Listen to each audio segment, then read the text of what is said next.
ট্রাইকোকম্পোস্ট। Trichoderma এক ধরনের উপকারী ছত্রাক। এটা মাটিতে বসবাস করে। এই ছত্রাকটি দ্রুত বাড়তে পারে এবং জীবনচক্র সম্পন্ন করতে পারে।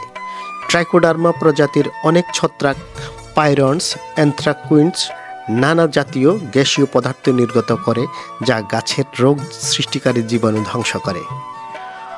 ফসলের ক্ষতিকর রোগ জীবাণু দমনে ট্রাইকোডার্মার ব্যবহার বিশ্বব্যাপী স্বীকৃত।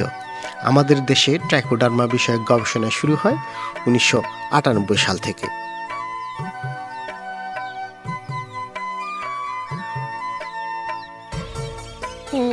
আমার নাম সায়রা বেগম, সোশ্যাল মিডিয়ায় সায়রা আমির নামে পরিচিত। অবশ্য আমি কাজ করতেছি 1 নং সৈয়দপুর ইউনিয়নের পশ্চিম বাকখালী গ্রাম থেকে।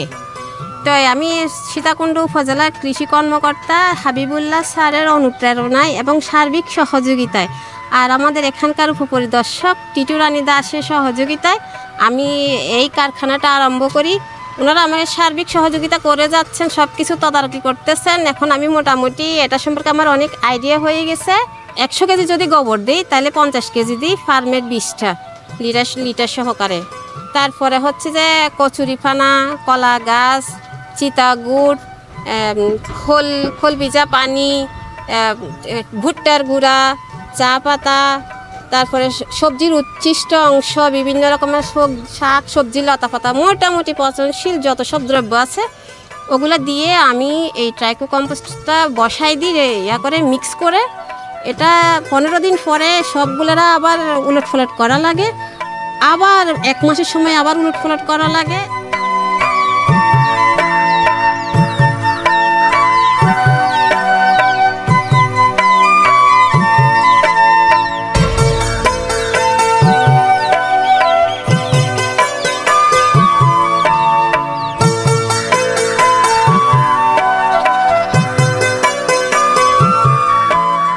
গত মাসের 25 তারিখে আমি এই সারগুলা লোড দিছিলাম। এটা 15 দিন পরে একবার সব কিছু উলটপালট করা হয়েছে। যত ধরনের মেডিসিন, যত ধরনের উপকরণ দেওয়া হয়েছে সবগুলা যাতে ভালোভাবে মিক্স হয়ে যায়, এজন্য এগুলাকে 15 দিন পর পর উলটপালট করা লাগে। এটা হচ্ছে দ্বিতীয়বার। এটার তারিখ ছিল 25 তারিখ, কিন্তু ওই আবহাওয়া একটু খারাপ থাকাতে আমরা আজকে 2 দিন পরে করতেছি কাজটা। এটা হচ্ছে দ্বিতীয়বারের মতো উলটপালট।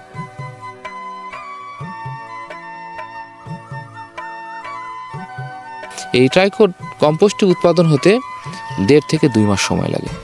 এই 1.5 থেকে 2 মাসের মধ্যে একটু মাঝে মাঝে একটু খেয়াল রাখতে হবে যেটা পচন ঠিকমতো হচ্ছে কিনা, পচন প্রক্রিয়াটা একটু উলটপালট করে দিতে হবে। এভাবে করে দিয়ে 2 মাস পরে এই সারটি উৎপাদন হয়। এই উৎপাদন সময়ে যেটা হয় যে যখন পচন হয় তখন কিছু তরল পদার্থ এটা নিঃসৃত হয় এবং নিচের দিকে আস্তে আস্তে যেতে থাকে। তখন এই নিঃসৃত পদার্থগুলো বের করার জন্য এখানে একটি সেট আপ আছে, যেখান দিয়ে ফোটায় ফোটায় হোক আস্তে আস্তে পড়তে থাকে। সেটি কিন্তু এই ট্রাইকোডার্মা মিশ্রিতও কিন্তু পানি। এই পানিটাকে আবার এই জৈব পদার্থের মধ্যে দিলে পচন প্রক্রিয়াটা বেগবান হয়, দ্রুত হয়।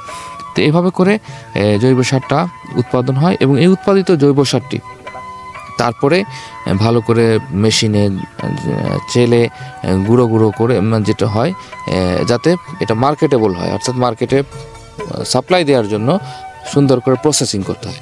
প্রসেসিং করার পরে এটাকে প্যাকেটজাত করে, মোড়কজাত করে স্থানীয় যে বাজার আছে, স্থানীয় কৃষক আছে, পার্শ্ববর্তী কৃষক আছে, তাদের কাছে এটা সাপ্লাই দেওয়া হয়। এভাবে করে এই ট্রাইকোকম্পোস্ট উৎপাদন এবং বিপণন কার্যক্রম সম্পন্ন হয়।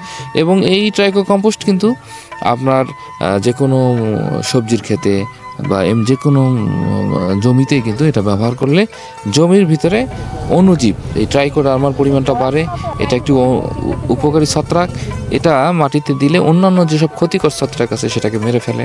তাহলে মাটির সংশ্লিষ্ট যেসব রোগ আছে, গোড়া পচা রোগ, শিকড় পচা রোগ, এই ধরনের রোগটা কমে যাবে। আবার যে লিচেরটা অর্থাৎ তরল পদার্থটা বের হয় সেটাকে পানির সাথে একটু মিশিয়ে এটাকে স্প্রে করলে অন্যান্য যে দুর্বল প্রকৃতির যেসব পোকা আছে, জাপ পোকা, এসব পোকার গায়ের উপর পড়লে পোকা মারা যায়। আবার ছত্রাক অর্থাৎ এই পাউডারি মিল্ডিউ নামে এক ধরনের ছত্রাক আছে, পাউডারের মতো দেখা যায়, ওর উপরেও যদি আমরা এটাকে প্রয়োগ করি তাহলে এই ছত্রাকটি মারা যাবে।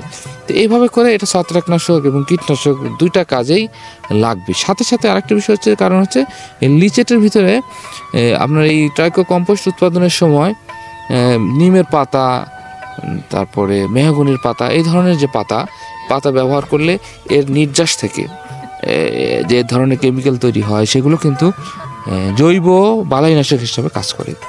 স্যার, একজন উদ্যোক্তা যদি 100 কেজি বা 1000 টন বা 100 টন যদি আপনার যে মানে ট্রাইকো কম্পোস্ট উৎপাদন করতে চায়, সে কীরকম খরচ করতে পারে? আচ্ছা দেখুন, এই ট্রাইকো কম্পোস্ট উৎপাদন খরচ অত্যন্ত কম। যেমন গরুর গোবর, যেটা কৃষক পর্যায়ে যাদের খামার আছে তারা কিন্তু আশেপাশে ফেলে দেয়, রাখার জায়গা পায় না।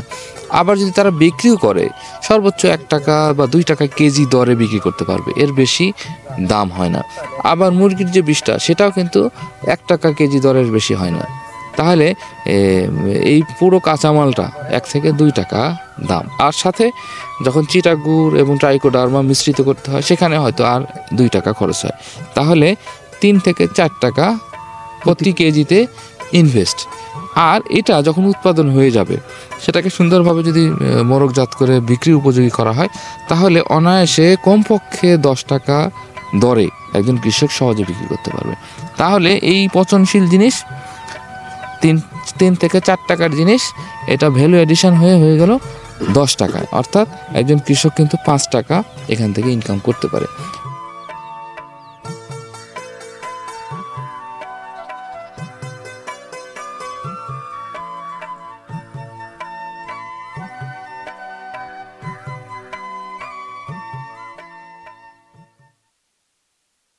নমস্কার, আমি টিটুরানী দাশগুপ্ত, পশ্চিম বাকখালী ব্লক, সীতাকুণ্ড উপজেলা।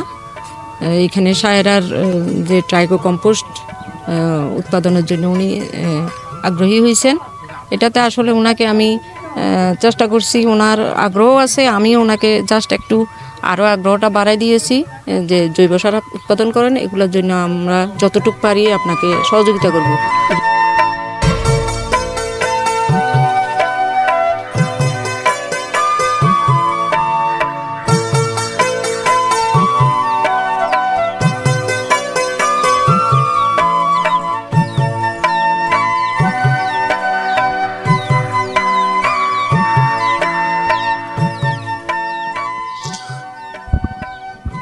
অধিক ফলনে ট্রাইকোডার্মা জৈব সার প্রতি শতকে আলুর জন্য 7 কেজি, সবজির জন্য 5 কেজি, ভুট্টার জন্য 8 কেজি এবং ধানের জন্য 7 কেজি করে প্রয়োগ করলে ফলন ভালো হয়।